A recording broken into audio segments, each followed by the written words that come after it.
Hello everyone, welcome back to Neat Learning channel, and today we will discuss about digestion and absorption. This is the 16th chapter of NCERT. तो मैंने पिछली video में काफी सारी चीजें discuss करी थी जिसमें कि हमने आपका स्टमक है उसके 4 पार्ट्स होते हैं तो उसको भी हमने डिस्कस कर लिया था और उसमें जो आपके स्टमक में जो गैस्ट्रो ग्लैंड्स प्रेजेंट होती हैं वो भी हमने डिस्कस कर लिया था और उनका फंक्शन क्या होता है वो भी हमने डिस्कस किया था। ठीक है, ओके। तो नेक्स्ट हमारा टॉपिक क्या है? Function of enzyme. ओके, तो इसे हम आज डिस्कस करेंगे। तो फंक्शन ऑफ एंजाइम के बारे में देख लेते हैं। फंक्शन ऑफ एंजाइम कितने टाइप्स के होते हैं, तो एंजाइम के फंक्शन के बारे में देख लेते हैं। सबसे पहला आपका एंजाइम कौन सा है? पेप्सिन। ठीक है, तो पेप्सिन जो होता है, जब मतलब जो पेप्सिनोजन होता है, जो फूड में मिक्स पेप्सिनोजन होता है, वो HCl के प्रेजेंस में पेप्सिन में कन्वर्ट होता है। ठीक है, तो पेप्सिन का वर्क क्या होता है? Digestion of protein which breaks protein proteose and peptones. इसका पेप्सिन का वर्क क्या होता है कि वो प्रोटीन को ब्रेक करके प्रोटियोज पेप्टोन्स में कन्वर्ट कर देता है। ठीक है, फिर देखिए नेक्स्ट हमारा क्या एंजाइम? रेनिन। इसके बारे में देख लेते हैं। It converted milk protein casein into calcium also help in a coagulation of a milk protein, digestion of a milk protein. Rennin एक एंजाइम है जिसमें अगर प्रोटीन की बात करें तो प्रोटीन कौन सा होता है? कैसीन। मिल्क में प्रेजेंट प्रोटीन जो होता है वो क्या होता है? कैसीन। ठीक है, जब उसका डाइजेशन होता है तो किसके हेल्प से होता है? रेनिन के हेल्प से। ठीक है, ओके। कैसीन प्रेजेंट होता है आपका मिल्क में तो वो उसको कन्वर्ट कर देता है किसके थ्रू? रेनिन के थ्रू। ठीक है, ओके। तो ये जो रेनिन होता है वो मिल्क का डाइजेशन करता है। ठीक है, फिर देखिए गैस्ट्रोलाइपेज के बारे में देख लेते हैं। It helps in breakdown of lipids into glycerol plus fatty acid. तो जो गैस्ट्रोलाइपेज होता है वो लिपिड का ब्रेकडाउन करता है। ठीक है, और लिपिड का ब्रेकडाउन करके ग्लिसरॉल एंड फैटी एसिड में कन्वर्ट कर देता है। ठीक है, in stomach mainly protein and only trace amount of lipids are digested. तो यहाँ पर स्टमक में क्या होता है? लिपिड्स का डाइजेशन होता है। ठीक है, किसका होता है? सम अमाउंट में प्रोटीन एंड लिपिड्स का डाइजेशन होता है। ठीक है, फिर देखिए फंक्शन ऑफ HCl के बारे में देख। Kill the bacteria converted pepsinogen inactive into pepsin active. तो ये इसका मेन फंक्शन क्या होता है कि जो बैक्टीरिया आपके फूड के थ्रू आपके मतलब स्टमक में एंटर कर जाते हैं तो HCl के थ्रू वो किल हो जाते हैं। ठीक है, फिर कन्वर्ट्स पेप्सिनोजन इनटू पेप्सिन।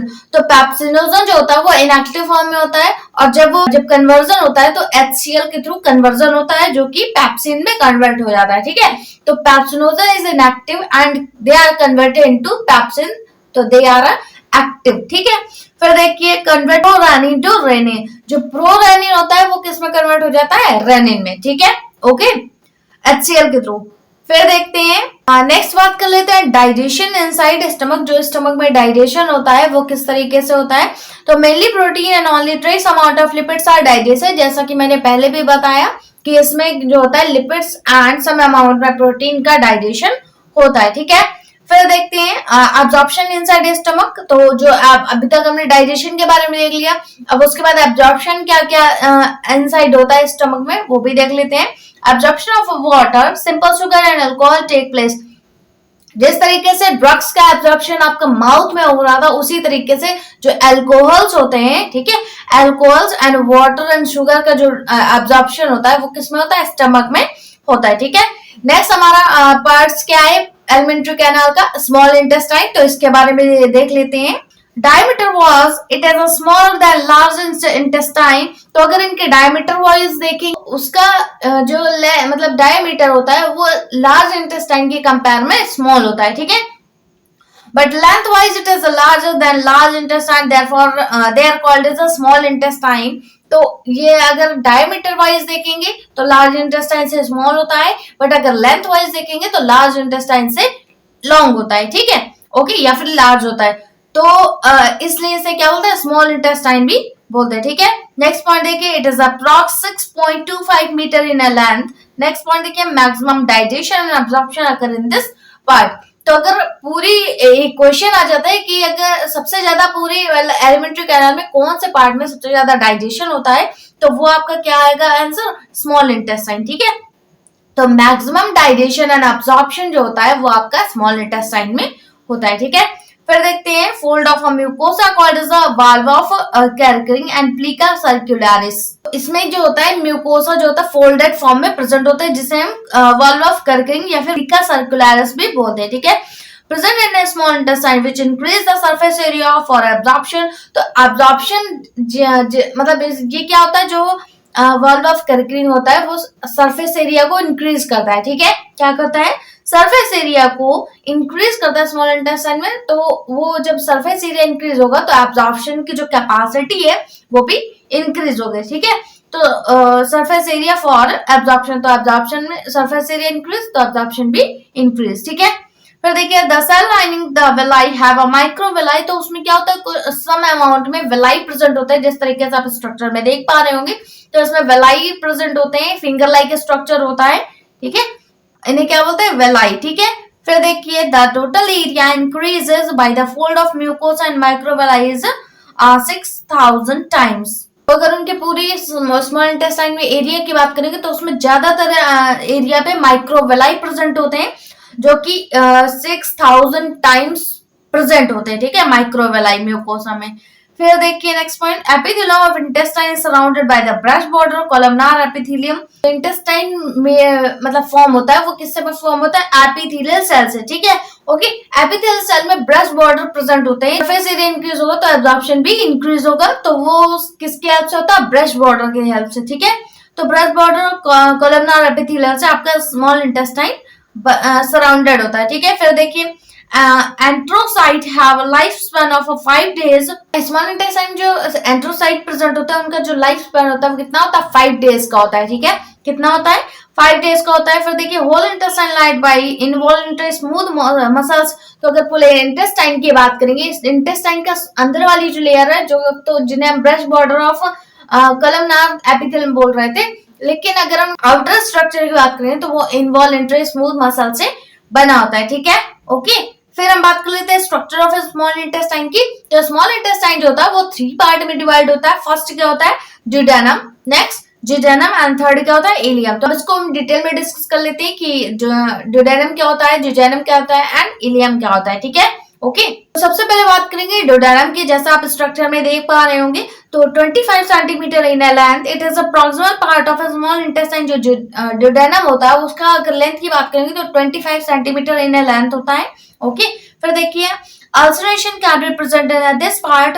तो अगर हम बात करें, ये मोस्ट प्रोमिनेंट पार्ट होता है जहां पर आपका अल्सर होने की प्रॉब्लम हो सकती है। ठीक है, ब्रेनस ग्लैंड और ड्यूडेनल ग्लैंड प्रेजेंट इन सब mucosa of duodenum with secreted mucosa. ठीक है, तो इसमें जो आपका जो ब्रेनस ग्लैंड होती है या फिर ड्यूडेनल ग्लैंड जो होती है वो क्या होते हैं, म्यूकोस सिक्रेट करने में हेल्प करती है। ठीक है, क्या करती है, म्यूकोस सिक्रेट करने में हेल्प करती है। ठीक है, फिर हम बात करते हैं जिजेनम की। 2 सेंटीमीटर इन लेंथ। तो जैसे हमने बात करी कि 25 सेंटीमीटर किसका था, ड्यूडेनम का, एंड 2 सेंटीमीटर इन लेंथ किसका होता है, जिजेनम का। ठीक है, फिर देखिए crypt of Lieberkuhn is present with secretor succus entericus. तो क्रिप्ट ऑफ लुबर्किन जो सेल्स होती है उससे आपका सीक्रेट होता है सक्कस एंटेरिकस। ठीक है, फिर देखिए मैक्सिमम वेलाई इज प्रेजेंट। तो जिजेनम जो पार्ट होता है वहां पर वेलाई मतलब मैक्सिमम अमाउंट में वेलाई प्रेजेंट होते हैं। ठीक है, जिजेनम पार्ट में। नेक्स्ट बात करते हैं इलियम की। 4 centimetre in length, villi is a moderate amount. Maximum amount में वेलाई की बात करेंगे तो वो आपका जिजेनम पार्ट में प्रेजेंट होता है, लेकिन अगर सम अमाउंट में वेलाई की बात करेंगे तो वो आपका last part that means ileum में प्रेजेंट होता है, जिसकी लेंथ 4 सेंटीमीटर होती है। ठीक है, फिर देखिए जहां से आपका जो स्मॉल इंटेस्टाइन फिनिश होता है एंड लार्ज इंटेस्टाइन स्टार्ट होता है, उस पार्ट को क्या बोलते हैं, उसके जो कांटेक्ट होता है उसको क्या बोलते हैं, इलियोसिकल वॉल्व। ठीक है, ठीक है, क्योंकि लास्ट पार्ट स्मॉल इंटेस्टाइन का क्या होता है, ileum. Okay, and large intestine का स्टार्टिंग पार्ट कौन सा होता है, सीकम। ठीक है, ओके। तो इसके बीच में जो कांटेक्ट होता है, कॉम्बिनेशन होता है जो इन दोनों को ज्वाइंट करता है, उसको क्या बोलते हैं, इलियोसिकल वॉल्व। जहां पर जब फूड जो है अगर लार्ज इंटेस्टाइन में एंटर कर जाता है तो वो इस साइड के थ्रू वो वापस स्मॉल इंटेस्टाइन में नहीं आ पाता। ठीक है, ओके। तो इसको रिवर्स होने से रोकता है कौन, इलियोसिकल वॉल्व। ठीक है, इसका मेन वर्क समझ में आ गया कि इलियोसिकल जो वॉल्व प्रेजेंट होता है दोनों इंटेस्टाइन के बीच में, लार्ज एंड स्मॉल इंटेस्टाइन के बीच में जो इलियोसिकल वॉल्व प्रेजेंट होता है वो एक बार जब फूड लार्ज इंटेस्टाइन में पहुंच जाता है तो उसको स्मॉल इंटेस्टाइन में वापस रिवर्स होने से रोकता है। ठीक है, ओके। फिर देखते हैं Peyer patches which are formed by aggregation of 100 to 200 lymphocyte. तो 100 एंड 200 लिम्फोसाइट प्रेजेंट होते हैं, वो आपके पीआर पैचेस का फॉर्मेशन करते हैं, ठीक है। ओके, फिर देखिए villi absent over the PR patches. तो अगर हम पीआर पैचेस की बात करेंगे तो उसमें क्या होता है, विलाई जो होता है वो एब्सेंट होता है, ठीक है। फिर हम बात करते हैं इंटेस्टिनल ग्लैंड्स की। The following cells are found in small intestine. तो कई सारी सेल्स जो है वो आपके स्मॉल इंटेस्टाइन में प्रेजेंट होती हैं। फर्स्ट क्या है, goblet cell, microfold cell, stem cells and Paneth cell and argentaffin cell, ठीक है। तो सबसे पहले बात करिए गॉबलेट सेल की। Present in intestinal mucosa epithelium secreted mucus. तो म्यूकोसल एपिथेलियम सेल्स में आपका ये जो गॉबलेट सेल है वो प्रेजेंट होती है और क्या सिक्रेट करते हैं, म्यूकस सिक्रेट करते हैं, ठीक है। नेक्स्ट पॉइंट देखिए, the secreted of brush border cells of mucosa along with the secretion of goblet cells form intestinal juice और सक्कस इंटेरिकस। तो जैसे कि हमने पहले भी बात करी कि जो ब्रेस्ट बॉर्डर प्रेजेंट होते हैं वो आपका म्यूकोसा से सिक्रेट होते हैं, ठीक है, म्यूकोसा का फॉर्मेशन करते हैं। एंड वो सारी चीजें जो गॉबलेट सेल से होते हैं, गॉबलेट सेल का फॉर्मेशन करते हैं, तो गॉबलेट सेल से आपका intestinal juice and succus entericus secrete होता है, ठीक है। फिर देखिए, this juice contain variety of enzymes like disaccharides, dipeptidases, maltose and lipases and nucleosidases. ये सारे क्या एंजाइम जो है वो, तो जो गॉबलेट सेल जो है वो जब आपका इंटेस्टिनल जूस सिक्रेट करता है या फिर सक्कस इंटेरिकस सिक्रेट करता है तो उसमें कुछ एंजाइम का फॉर्मेशन होता है, जैसे कि हमने बात करी डाइसैकेराइड्स हो गया, डाइपेप्टाइडेज, माल्टेजेस, लाइपेजेस हो गया, ठीक है। तो इन सब चीजों का फॉर्मेशन करता है, ठीक है। नेक्स्ट बात करते हैं माइक्रोफोर्स सेल्स की। They identify the antigen present in a food. तो ये जो माइक्रोफोर सेल्स होती है ये फूड के थ्रू आए हुए एंटीजन को आइडेंटिफाई करती है कि वो किस तरीके का एंटीजन है, वो बैक्टीरिया है या वायरसेस है, इसको आइडेंटिफाई करने में कौन हेल्प करता है, माइक्रोफोर सेल्स, ठीक है। नेक्स्ट बात करते हैं स्टेम सेल्स की। Replace dead cells. तो जो डेड सेल हो जाती है उनको रिप्लेस करने में आपके स्टेम सेल्स हेल्प करते हैं, ठीक है। नेक्स्ट बात करते हैं पैनिक सेल की। Secret lysozyme function is not confirm. तो जो पैनिक सेल होते हैं वो लाइसोजाइम को सीक्रेट करती है जिसका फंक्शन जो है वो कंफर्म नहीं है, ठीक है।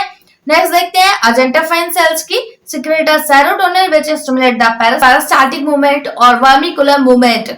तो जो अर्जेंटाफाइन सेल्स होते हैं वो सेरोटोनिन सीक्रेट करती है जो कि पेरिस्टाल्सिस मूवमेंट में एंड वर्मिकुलर मूवमेंट में हेल्प करता है, ठीक है।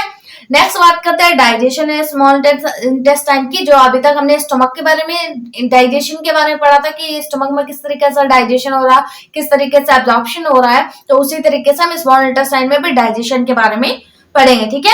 Okay, small intestine is the measure of digestion and absorption of carbohydrate, protein and fats. तो मेजर अमाउंट में कार्बोहाइड्रेट एंड फैट्स का जो डाइजेशन होता है वो कहां पर होता है, आपका स्मॉल इंटेस्टाइन पार्ट में होता है, ठीक है। ओके, फिर देखिए कार्बोहाइड्रेट डाइजेशन। जो कार्बोहाइड्रेट का डाइजेशन होता है उसके बारे में देख लेते हैं। Intestinal juice contain disaccharides, it means enzyme for splitting disaccharides into monosaccharides. जो इंटेस्टाइनल जूस होता है, ठीक है, वो डाइसैकेराइड मतलब जो एंजाइम प्रेजेंट होता है तो डाइसैकेराइड को मोनोसैकेराइड में कन्वर्ट करता है, ठीक है। ओके, सुक्रोज है जो कि इन्वर्टेज एंजाइम के प्रेजेंस में, जिसका पीएच क्या होता है 5.7 होता है, इसमें कन्वर्ट कर देता है ग्लूकोज प्लस फ्रक्टोज में, ठीक है। ओके, जो कि इसको क्या बोलते हैं, पॉलीसैकेराइड, दैट मींस स्टार्च का फॉर्मेशन करता है और फिर ये जो होता है अमाइलेज के प्रेजेंस में डाइसैकेराइड में कन्वर्ट कर देता है, ठीक है। सुक्रोज जो है इन्वर्टेज एंजाइम के प्रेजेंस में कन्वर्ट हुआ तो वो क्या बना है, ग्लूकोज एंड फ्रक्टोज, जो कि हम पॉलीसैकेराइड या फिर स्टार्च का फॉर्मेशन भी करता है और उसके बाद अमाइलेज के प्रेजेंस में वो डाइसैकेराइड में कन्वर्ट कर देता है, ठीक है। ओके, फिर उसके बाद ये डाइसैकेराइड जो है वो आपका मोनोसैकेराइड में कन्वर्ट होता है, ठीक है। नेक्स्ट बात करते हैं फैट डाइजेशन की। Intestinal lipase is particularly concerned with the hydrolysis of the fats to produce monosaccharide। जैसे कि मैंने बात करी कि जो फैट डाइजेशन के बारे में बोला गया कि जो डाइसैकेराइड अभी हमने जो हमारा बन गया माइलेज के थ्रू डाइसैकेराइड जो बन जाता है वो आपका फिर से किसमें कन्वर्ट होता है, मोनोसैकेराइड्स में, ठीक है। ओके, तो हाइड्रोलिसिस के थ्रू वो फैट जो होता है वो आपका डाइसैकेराइड से मोनोसैकेराइड में कन्वर्ट होता है, ठीक है। ओके, फिर देखते हैं। तो जैसे कि मैंने बात करी कि जो फैट होता है वो लाइपेज एंजाइम के प्रेजेंस में डाइसैकेराइड में कन्वर्ट हुआ। फैट जो होता है वो लाइपेजेस के प्रेजेंस में डाइग्लिसराइड में कन्वर्ट होता है और उसके बाद डाइग्लिसराइड जो होता है वो मोनोग्लिसराइड में कन्वर्ट होता है। नेक्स्ट हम बात कर लेते हैं प्रोटीन डाइजेशन की। Trypsin mixture of several specific enzyme acts primarily and rapidly on a peptones, polypeptides and converting them in amino acid। तो इसमें जैसे हमने बात करी कि जो ट्रिप्सिन जो होता है वो भी क्या है, एक एंजाइम है जो कि प्रोटीन पेप्टोन्स एंड प्रोटीएजेस जो होते हैं वो ट्रिप्सिन के थ्रू या फिर काइमोट्रिप्सिन कार्बोक्सीपेप्टाइजेस के थ्रू वो किसमें कन्वर्ट होता है, डाइपेप्टाइड्स में। ठीक है, और डाइपेप्टाइड्स जो होता है वो डाइपेप्टाइडेजेस एंजाइम की प्रेजेंस में अमीनो एसिड में कन्वर्ट होता है। ठीक है, ओके। तो ये जो होता है वो भी जो ये डाइजेशन होता है वो किसके थ्रू होता है, ट्रिप्सिन एंजाइम की प्रेजेंस में होता है। ठीक है, प्रोटीन का डाइजेशन। नेक्स्ट बात कर लेते हैं एब्जॉर्प्शन ऑफ स्मॉल इंटेस्टाइन में, क्योंकि सम अमाउंट मतलब मैक्सिमम अमाउंट में जो एब्जॉर्प्शन होता है वो आपका किससे होता है, स्मॉल इंटेस्टाइन में होता है। ठीक है, फिर देखिए this is a principal organ for absorption of a nutrient. जैसा कि मैंने बात करी कि सबसे मैक्सिमम एब्जॉर्प्शन जो होता है वो आपका इसी ऑर्गन में होता है।